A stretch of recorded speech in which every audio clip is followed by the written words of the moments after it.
Hi friends, welcome to mom kid channel. Mom kid ఛానల్లో ఈరోజు 6 నెలలు దాటిన తర్వాత పిల్లలకి ఎలాంటి ఫుడ్ ఇవ్వచ్చు అండ్ 6 నెలలు దాటిన తర్వాత మొదటగా పెట్టే ఉగ్గు ఏ విధంగా తయారు చేయాలో చూద్దాము. ఇప్పుడు 6 to 8 months వరకు పిల్లలకి ఎలాంటి ఫుడ్ పెట్టాలో చూద్దాము. 6 నెలలు దాటిన తర్వాత మనం మొదటగా ఫుడ్ పెట్టబోతామండి. అసలు తల్లులందరికీ పిల్లలకి ఎప్పుడెప్పుడు ఆహారం పెట్టేద్దామా, ఎప్పుడెప్పుడు ఫుడ్ పెడదామా అని పిల్లలు పుట్టినప్పటి నుంచి ఎదురు చూస్తూ ఉంటాము. తల్లులందరికీ పిల్లలకి ఫుడ్ పెట్టాలని ఇంట్రెస్ట్ ఎక్కువ ఉంటుంది. అండ్ 6 months తర్వాత ఏంటంటే పిల్లల బొజ్జు చాలా చిన్నగా ఉంటుంది. వాళ్ళకి ఫుడ్ పెట్టేటప్పుడు మనం తక్కువలో ఎక్కువ పోషకాలు ఉన్న ఫుడ్ పెట్టడానికి చూడాలండి. ఫర్ ఎగ్జాంపుల్ మనము పిల్లలకి రైస్ పెడతాం. రైస్ని మెత్తగా చేసినప్పుడు అందులో పప్పు మీద ఉన్న తేట వేయాలి. దానివల్ల ఫస్ట్లో కాబట్టి ఫస్ట్ పప్పు మీద తేట వేయాలి, డైరెక్ట్గా పప్పు పెట్టకూడదు. అండ్ తర్వాత మనం బంగాళదుంపను ఉడికించి మనం అన్నం మెత్తగా చేస్తాం కదా, అందులో మెదిపి అండ్ పప్పు తేట కలిపి తినిపించవచ్చండి. కొంచెం పించ్ ఆఫ్ సాల్ట్ వేయాలి. అసలు చాలామంది అపోహ ఏంటంటే బంగాళదుంప పిల్లలకి పెట్టకూడదు అని అనుకుంటూ ఉంటారు. కాలు లాగడం అట్లా ఉంటుంది, చిన్నపిల్లలకి పెట్టకూడదు అనుకుంటారు. నేను డాక్టర్ని అడిగానండి, ఇలాగే నాకు కూడా చెప్పడం వల్ల నేను డాక్టర్ని అడిగాను. డాక్టర్ ఏం చెప్పారంటే అలా ఏమి ఉండదమ్మా, బంగాళదుంప పిల్లలకి చాలా మంచిది, వెయిట్ గెయిన్ అవ్వడంలో చాలా బాగా హెల్ప్ చేస్తుంది, పెట్టచ్చు అని చెప్పారండి. మీరు కూడా బంగాళదుంప అనేది 6 months బేబీస్కి చిన్న పీస్తో స్టార్ట్ చేయండి. తర్వాత అనేది కొంచెంగా మోతాదు అనేది పెంచుకుంటూ వెళ్ళాలి. అండ్ అంతేకాకుండా మనము గంజి కూడా ఇవ్వచ్చండి పిల్లలకి. గంజిలో కొంచెం పటిక బెల్లం పౌడర్ కలిపి పిల్లలకు పట్టించవచ్చు. ఒక 2-3 స్పూన్లతో అట్లా స్టార్ట్ చేసి ఇవ్వచ్చండి పిల్లలకి. అండ్ దాంతోపాటు పెరుగు కూడా తినిపించవచ్చు.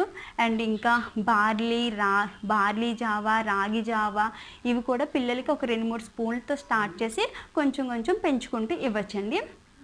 అంతేకాకుండా వెజిటేబుల్ సూప్ కూడా పిల్లలకి ఇవ్వచ్చు. వెజిటేబుల్ సూప్ ఏ విధంగా తయారు చేయాలంటే ఏవైనా 2-3 రకాల వెజిటేబుల్స్ తీసుకోండి. For example carrot, tomato, beans ఇలా తీసుకోండి.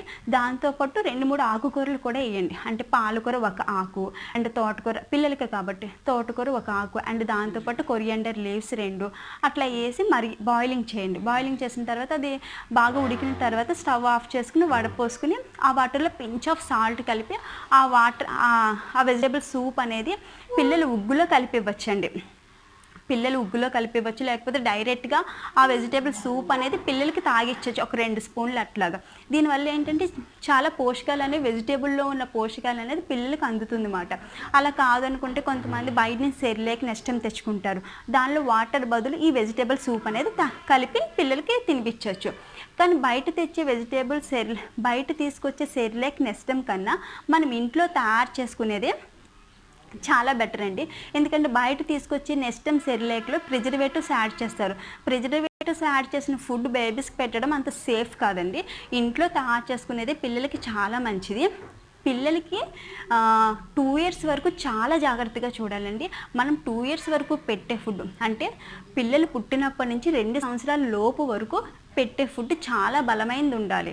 ఆ ఫుడ్ పిల్లలు పెద్ద అయిన తర్వాత వాళ్ళకి బాగా యూస్ఫుల్ అవుతుందంటండి. సో 2 years వరకు చాలా మంచి పోషకాలు ఉన్న ఫుడ్ పెట్టడానికి చూడండి. అసలు పిల్లలకి ఫుడ్ ఎప్పుడు అవసరమని మనకు తెలుస్తుందంటే పిల్లలు బోర్లా పడుతున్నప్పుడు లాలాజలం అనేది కారుస్తూ ఉంటారు. ఆ టైంలో పిల్లలకి కార్బోహైడ్రేట్స్ అవసరమని తెలుస్తుందండి. ఆ టైంలో మనం పిల్లలకి ఫుడ్ పెడితే డైజెషన్ చేసుకునే శక్తి అనేది వాళ్ళ బాడీకి ఉంటుంది. సో ఆ టైంలో పిల్లలకి మనము ఫుడ్ అనేది పెట్టడం స్టార్ట్ చేయొచ్చు. అండ్ దాంతోపాటు అండ్ పిల్లలకి మొదటిసారిగా పెట్టేటప్పుడు ఓన్లీ బియ్యపు రవ్వతో చేసిన జావ అనేది పెట్టాలి. బియ్యపు రవ్వతో జావ చేసి దానిలో చిటికెడు పించ్ ఆఫ్ సాల్ట్ కలిపి పెట్టచ్చు. అండ్ నేను చెప్పిన వెజిటేబుల్ సూప్ చెప్పాను కదండి, మనము ఇంట్లో ఉగ్గు తయారు చేసుకునేటప్పుడు వెజిటేబుల్ సూప్ అనేది అందులో వెజిటేబుల్ రసం అనేది వస్తుంది కదా, దాన్ని మనం ఉగ్గు తయారు చేసుకునేటప్పుడు ఆ రసం వేసి బాయిలింగ్ చేసి కూడా ఇవ్వచ్చు. వెజిటేబుల్ సూప్తో పాటు పిల్లలకి ఫ్రూట్స్ కూడా పెట్టచ్చండి. ఫ్రూట్స్ ఏ విధమైన ఫ్రూట్స్ పెట్టచ్చు అంటే సపోటా, బనానా, మ్యాంగో వీటిని మెత్తగా గుజ్జులా చేసి పెట్టచ్చు. అంతేకాకుండా దానిమ్మ కూడా పెట్టచ్చండి. దానిమ్మలో విటమిన్ సి ఉంటుంది అండ్ పిల్లలకి చాలా మంచిదండి. కలర్ని ఇంప్రూవ్మెంట్ కూడా చేస్తుంది దానిమ్మ అనేది. దానిమ్మలో విటమిన్ సి ఉండడం వల్ల ఇది పిల్లలకి రెసిస్టెన్సీ పవర్ని పెంచుతుంది. చాలా వరకు విటమిన్ సి ఉన్న ఫుడ్స్ విటమిన్ సి ఉన్న ఫ్రూట్స్ అన్నీ రెసిస్టెన్సీ పవర్ని పెంచుతుంది. పిల్లలకి నిమ్మకాయ, ఆరెంజ్ వాటిల్లో సి ఉంటుంది, విటమిన్ సి ఉంటుంది. కానీ అది అప్పుడే పిల్లలకి 6 మంత్స్లో పెట్టలేము, పిల్లలకి 6 మంత్స్ దాటిన తర్వాత. కానీ దానిమ్మ అనేది పెట్టచ్చు పిల్లలకి 6 మంత్స్ దాటిన తర్వాత. దానిమ్మ రసం అనేది ఒక 2 స్పూన్లు పట్టించవచ్చు పిల్లలకి. అలా మెల్లమెల్లగా మోతాదు అనేది పెంచుకుంటూ వెళ్ళచ్చు. ఇప్పుడు మొదటగా పెట్టే ఉగ్గు ఏ విధంగా తయారు చేసి పిల్లలకి ఇవ్వచ్చో చూద్దాం. చూసే ముందు ఈ వీడియో మొదటిసారి చూస్తున్నట్లయితే సబ్స్క్రైబ్ చేసుకోండి. సబ్స్క్రైబ్ చేసుకోవడం ద్వారా నేను పెట్టే ప్రతి వీడియో మీకు నోటిఫికేషన్ వస్తుంది. సో మీరు మిస్ కాకుండా చూడొచ్చు. సబ్స్క్రైబ్ చేసుకోవడంతో పాటు పక్కనున్న బెల్ ఐకాన్ కూడా క్లిక్ చేయండి. సో ఇప్పుడు ప్రాసెస్లోకి వెళ్ళిపోదాం.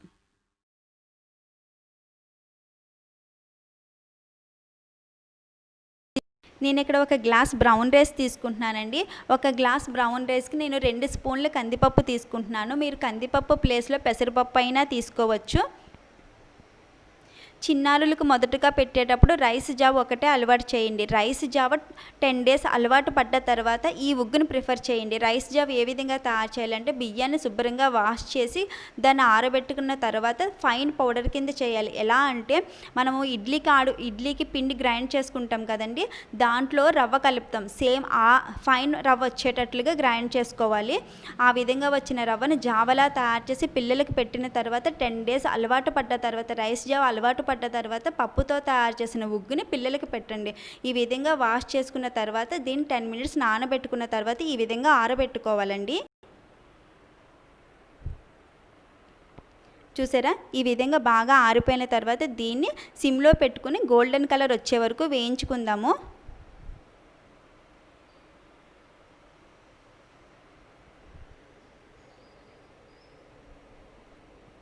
ఇలా వేయించుకున్న తర్వాత దీంట్లో నేను 2 కాజు, 2 బాదం, 1 యాలక్కాయ వేస్తున్నానండి.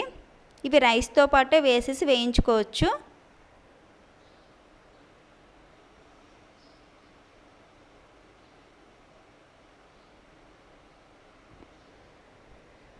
చిన్నారులకి రైస్ జావ తయారు చేసేటప్పుడు రైస్ని కూడా ఈ విధంగానే వేయించుకొని పౌడర్ చేసుకోవాలండి. నేను ఇక్కడ లాస్ట్లో 1/2 స్పూన్ జీలకర్ర, 1/2 స్పూన్ వాము వేస్తున్నాను. ఇది డైజెషన్కి చాలా మంచిదండి పిల్లలకి. ఇవి లాస్ట్లో మాత్రమే వేసుకోండి. స్టవ్ ఆఫ్ చేస్తున్నామనగా 2 మినిట్స్ ఆఫ్ చేస్తున్నామనగా వేసుకుంటే సరిపోతుంది. ఆ వేడికి కూడా ఇవి వేగుతాయి. ముందు వేస్తే ఏంటంటే జీలకర్ర, వాము తొందరగా మాడిపోయినట్లు అయిపోతుంది. సో లాస్ట్లో వేస్తే సరిపోతుంది. ఈ విధంగా గోల్డెన్ కలర్ వచ్చే వరకు వేయించుకోవాలి. ఈ విధంగా వేయించుకున్న తర్వాత బాగా చల్లారిన తర్వాత మాత్రమే మిక్సీ పట్టుకోవాలండి. ఈ విధంగా ఫైన్ పౌడర్ వచ్చేటట్లుగా మిక్సీ పట్టుకుందాము. ఇలా చూసారా, పౌడర్ ఈ విధంగా రావాలి. ఈ విధంగా తయారైన పౌడర్ని ఏ విధంగా ఉగ్గు కింద ప్రిపేర్ చేయాలో చూద్దాము. నేను ఇక్కడ 1 స్పూన్ పౌడర్ తీసుకున్నానండి. 1 స్పూన్ పౌడర్లో నేను వాటర్ పోసి ఉండలు లేకుండా బాగా కలుపుకుంటున్నాను. మీరు వాటర్ ప్లేస్లో వెజిటేబుల్ రసం కూడా వేయచ్చు. అంటే నేను వెజిటేబుల్ సూప్ చెప్పాను కదండి, వెజిటేబుల్ అన్నిటిని బాయిలింగ్ చేసిన తర్వాత వచ్చిన వాటర్ను కూడా ఈ పౌడర్లో కలుపుకొని ఉగ్గు కింద ప్రిపేర్ చేసుకోవచ్చు. సిమ్లో మాత్రమే పెట్టి ఉడికించుకోవాలండి.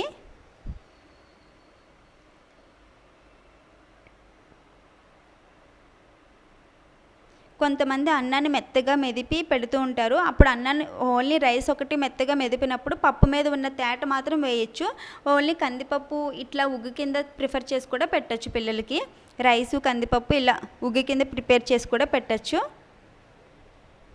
నేను లాస్ట్లో ఒక 2 డ్రాప్స్ ఆవు నెయ్యి వేస్తున్నానండి. ఆవు నెయ్యి చాలా మంచిది.